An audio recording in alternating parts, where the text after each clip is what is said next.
আচ্ছা, এরপরে প্রশ্ন এসেছে যে মোহতারাম, বিয়ে হওয়া হলো 17 বছরে, এখনও বাচ্চা কাচ্চা হচ্ছে না, নিঃসন্তান দম্পতির বাচ্চা কাচ্চা হওয়ার জন্য কোনো আমল আছে কি না?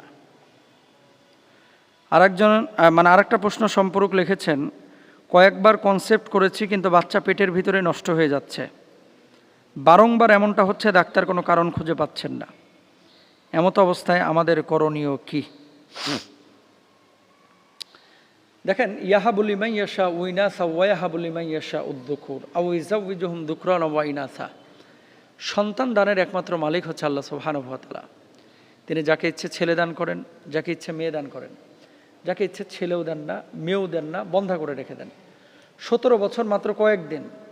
ইব্রাহিম আলাইহিস সালাতু ওয়াস সালাম বাপ হয়েছে 82 বছরে, সুবহানাল্লাহ। তো তিনি যদি 82 বছরে বাবা হতে পারেন, আপনারাও বাবা মা হতে পারবেন ইনশাল্লাহ। আরও সময় চলে গেল, কোনো সমস্যা নেই, কিন্তু আল্লাহর ইশারা হওয়া লাগবে। এখন আপনার প্রশ্নটা যে কি করলে হবে, পেটের ভিতরে বাচ্চা আসছে, নষ্ট হয়ে যাচ্ছে। আপনি একটা কাজ করতে পারেন। প্রথমত, যদি এরকম হয় যে ডাক্তার রোগ ধরতে পারছেন না এবং মেডিকেল সায়েন্স এক্ষেত্রে কোনো দিক নির্দেশনা দিতে পারছে না, আপনি রাকির কাছে গিয়ে রুকিয়া করান। পেটের ভিতরে বাচ্চা নষ্ট হয়ে যাচ্ছে, এখানে কেউ কুফুরি টুফুরি করছে কিনা। আর নিঃসন্তান দম্পতির জন্য 1 নম্বর দোয়াটা হবে রব্বি হাবলি মিনাস সালিহিন। এই দোয়াটা আপনারা বেশি বেশি করেন, রব্বি হাবলি মিনাস সালিহিন। তাহাজ্জুদে করেন, তাহাজ্জুদের নামাজের পরে দোয়া যখন করবেন সে সময় করেন, 5 ওয়াক্ত নামাজের পরে করেন। ইব্রাহিম আলাইহিস সালাতু ওয়াস সালাম এই দোয়া করেছেন। এরপরে জাকারিয়া আলাইহিস সালাতু ওয়াস সালাম এই দোয়া করেছেন। কমন একটি দোয়া আপনারা সকলে জানেন, রব্বানা হাবলানা মিন আজওয়াজিনা ওয়া যুররিয়াতিনা কুররাতা আ'ইউনিন ওয়াজআলনা লিল মুত্তাকিনা ইমামা। এই দোয়াটা করবেন। আর হযরতে জাকারিয়া আলাইহিস সালাতু ওয়াস সালাম যখন বৃদ্ধ হয়েছেন তখনও তিনি সন্তান লাভ করেন নাই, তিনি একটা দোয়া করতেন। এই দোয়াটা কি? রব্বি হাবলি মিন লাদুনকা যুররিয়াতান তাইয়্যিবা ইন্নাকা সামিউদ দুআ। 5 ওয়াক্ত নামাজের পরে এটা দোয়া করেন। যদি 5 ওয়াক্ত নামাজের পরে না করতে পারেন, সকাল সন্ধ্যায় দোয়াটা করেন ইনশাআল্লাহ। বেশি বেশি যখনই ফ্রি থাকেন এই দোয়া করেন। এগুলো কিন্তু কোরআনের আয়াত। এবং আরেকটি দোয়া তিনি করেছেন, রব্বিলা তাদারনি ফারদা ওয়া আনতা খায়রুল ওয়ারিসিন। হে আমার রব, আমাকে একা রেখো না, তুমি তো সর্বোত্তম উত্তরাধিকারী। সুবহানাল্লাহ। আল্লাহর কাছে এভাবে যখন বলবেন যে আল্লাহ, পৃথিবীর কোনো মানুষ তো সন্তান দিতে পারে না, আপনি তো দিতে পারেন, আপনি আমাকে একটা সুসন্তান দেন না আল্লাহ। আপনি এভাবে আল্লাহকে বলেন, রব্বিল্লা তাদারনি ফারদা ওয়া আনতা খায়রুল ওয়ারিসিন। সকালে বলেন, বিকালে বলেন, সন্ধ্যায় বলেন, রাতে বলেন, 5 ওয়াক্ত নামাজের পরে বলেন।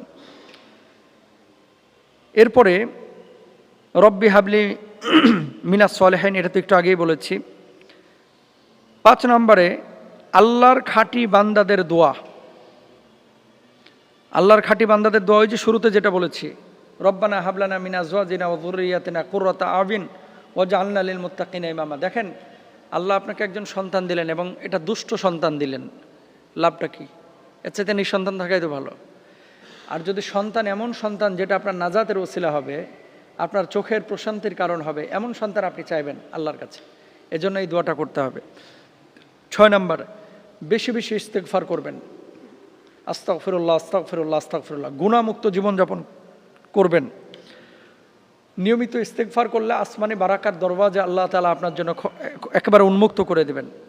রাসূল আকরাম সাল্লাল্লাহু আলাইহি ওয়াসাল্লাম বলছেন, যে ব্যক্তি নিয়মিত ইস্তেগফার করবে আল্লাহ তাআলা তার সংকটকে দূরীভূত করে দিয়ে উত্তরণের পথ বাইর করে দেবেন, সব দুশ্চিন্তা মিটিয়ে দেবেন এবং অকল্পনীয় উৎস থেকে তার রিজিকের সংস্থান করে দেবেন। সুবহানাল্লাহ। সন্তান সন্ততি এটাও কিন্তু একটা রিজিকের অন্তর্ভুক্ত। সবশেষ যে আমলটা করবেন, স্বামী স্ত্রী একান্ত মিলনের সময়, সম্পর্ক স্থাপনের সময় দোয়া করবেন, বিসমিল্লাহি আল্লাহুম্মা জান্নিবনা শাইতান ও জান্নিবুশ শাইতান মা রাযাকতানা। এই দোয়াটা আপনারা বেশি বেশি পড়বেন ইনশাআল্লাহ। আল্লাহ তাআলা আমাদের সবাইকে বোঝার তৌফিক দান করুন, আমিন।